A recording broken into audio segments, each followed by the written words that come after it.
कल 3:30 बजे विधायक दल की बैठक होगी बीजेपी की दिल्ली में, तो आपको घंटे भर में, उसके बाद आधे घंटे में पता चल जाता है तुरंत। उसमें प्रक्रिया ये की गई है कि ऐसे क्लोज डोर होगा, मीडिया को पार्टी दफ्तर से बाहर उनके स्टेज वगैरह बनाए जाएंगे, वहाँ पे रखा जाएगा। और क्योंकि दिल्ली बीजेपी का जो दफ्तर है ना, वो छोटा दफ्तर अपेक्षाकृत, वहाँ जो प्रेस कॉन्फ्रेंस रूम है वो छोटा है, तो बहुत मुश्किल उसमें 48 लोग एक साथ उनके बैठने की चेयर की व्यवस्था की गई है। वहाँ पे लीडर के नाम लीडर को चुन लिया जाएगा विधायक दल की बैठक में, उसके बाद फिर लीडर बोलते हुए कि चुन लिया जाएगा विधायक दल की बैठक में। हाँ, लेकिन जो चुनने की प्रक्रिया है सौरभ, सुन लिया जाएगा विधायक दल की बैठक में, बोलिए। नहीं, औपचारिक तौर पे मैंने कहा, लेकिन एक दूसरी चीज की जो चुनने की प्रक्रिया भी है सौरभ, सही मायने में देखें तो वो भी उस प्रक्रिया को फॉलो किया जाता है। पब्लिक परसेप्शन अलग है। पब्लिक परसेप्शन ये है कि अचानक जैसे प्रधानमंत्री मोदी को एक मूड होगा और वो फैसला कर लेंगे, ऐसा होता नहीं।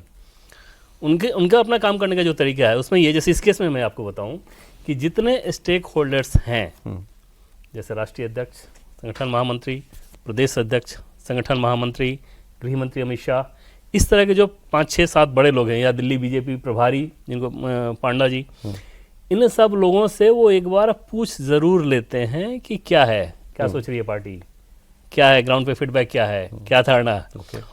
ये जरूर है कि वो सामने बैठा के फिर डिस्कशन नहीं करेंगे। तो फीडबैक तो आपका लिया ही ना उन्होंने, और आपका फीडबैक टॉप लीडर मान ले, ये कहाँ होता है? अरे मतलब फीडबैक पर मैं पार्टी के सिस्टम के थ्रू ही आएगा, उस पर फैसला आपका, उसमें 7-8 नाम एक बार हो जाएगा। उन नामों में जो उनको सबसे जस्टिफाइड लगेगा कि हाँ इसके लॉजिक ठीक। अच्छा, उसमें लॉजिक भी पूछते हैं। जैसे मान लीजिए कोई कहे कि पंजाबी कम्युनिटी का होना चाहिए या जाट कम्युनिटी का होना चाहिए, तो अगला सवाल आएगा क्यों? तो भाई इस कम्युनिटी का अगर आप दें तो हरियाणा में फायदा होगा, राजस्थान में फायदा होगा, ये यहाँ फायदा होगा, केजरीवाल के इन्होंने हराया था, इस तरह के तर्क आप देंगे। वैश्य कम्युनिटी को, महिला के बारे में, जिसके बारे में आपको देना है उसमें आप तर्क भी देते हैं। और पीएम का एक तो अपना तर्क रहा था, उनसे बड़ा वास्ट पॉलिटिकल एक्सपीरियंस अभी बीजेपी में किसके पास है? भाई पिछले 50 साल उन्होंने यही काम किया है, तो उनको तो सब कुछ पता है। अपना लॉजिक, ये सामने वाला भी फीडबैक ले लिए, उसके बाद वो कोई डिसीजन लेते हैं, वो डिसीजन लेके बता फाइनली मतलब प्राइम मिनिस्टर, पार्टी प्रेसिडेंट या होम मिनिस्टर बैठेंगे, 3-4 लोग बैठे हैं, ऐसा मेरे ख्याल से सौरभ इसमें नौबत नहीं आती कई बार। हाँ, जैसे पूछ लिया ना, मान ली फोन पे मिल के भी आ गया, तो जैसे 7LK में कितने लोग मिलने जाते हैं, कहाँ पता चलेगा आपको? कई बार नहीं पता चलता है। मिल के बैठ के ये नहीं होता है कि उस बैठक में बैठा के पीएम सबसे पूछ रहे हैं, वहां सलाह मशविरा हो रहा है, वो नहीं। लेकिन वो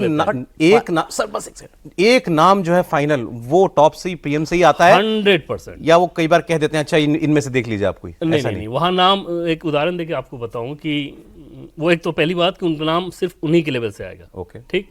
दूसरा एक केस जैसे उत्तराखंड का आप देखें, उत्तराखंड में त्रिवेंद्र सिंह रावत को हटाया जाना था, उसके बाद संगठन वगैरह की सबकी राय ली गई, वहाँ से नाम आ गया तीरथ सिंह रावत का। तीरथ सिंह रावत का जो एक्सपीरियंस है संगठन में, वो सब चीज़ बहुत ब्राइट था।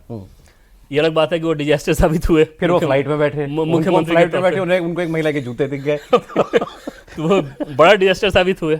कहानी यही है। उसके बाद जब उनको चेंज करना था, तो हमें सोर्सेस से ये जानकारी मिली कि पीएम का सीधे ये कह रहा था कि भाई पूर्व मुख्यमंत्रियों का क्लब नहीं बनाना है उत्तराखंड को।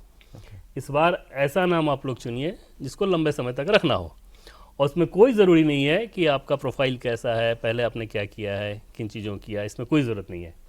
उसके बाद 3 नाम सामने आए संगठन के मार्फत, एक रितु खंडूरी, दूसरा धन सिंह रावत, तीसरा पुष्कर सिंह धामी। इन तीनों नेताओं के बारे में स्वाभाविक तौर पर प्रधानमंत्री जी उस समय नहीं जानते थे इनके बारे में, भाई ये लोग बहुत यंग लीडर। फिर उनका अपने सिस्टम से उन्होंने पड़ताल करवाई, फिर वो दिल्ली भी आए, मुलाकात हुई। रितु खंडूरी के बारे में यह था कि संगठन में कोई काम ही उन्होंने नहीं किया है। पुष्कर सिंह धामी का था कि हाँ युवा मोर्चा के अध्यक्ष रहे हैं, उसके बाद प्रदेश टीम में उपाध्यक्ष रहे हैं, विद्यार्थी परिषद रहे हैं,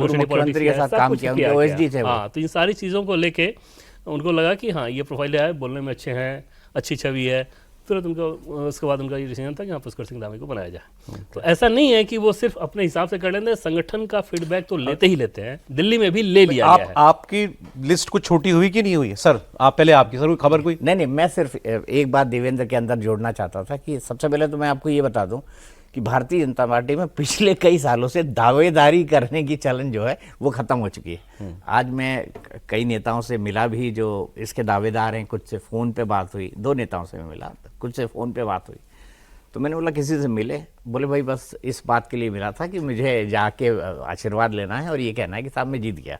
तो इतनी बात नेताओं ने की है, बाकी की बात उन्होंने सब हाईकमान के ऊपर छोड़ी हुई है। और दूसरी बात मैं बता दूं कि इस तरह से कोई प्रक्रिया भारतीय जनता पार्टी में पहले भी नहीं होती थी। पहले भी पूरा फीडबैक लिया जाता था, एक स्वॉट एनालिसिस हर कैंडिडेट का किया जाता है। इसके अलावा एक ड्यू डिलीजेंस किया जाता है कि एडमिनिस्ट्रेटर कैसा है, इसके ऊपर किस किस तरह के आरोप लगे हैं, पूरा बैकग्राउंड क्या है, सोशल प्रोफाइल क्या है, किसकी मतलब एलिगेशन भी राजनीति में हर तरह के लगते रहते हैं ना। तो उसका एक वे भी होता है कि क्या इसके प्रोज है, क्या इसके कॉन्स है, दोनों को देखा जाता है, दोनों को मिलाया जाता है। और परंपरागत भारतीय जनता पार्टी में डिसीजन उसी के आधार पर होता है।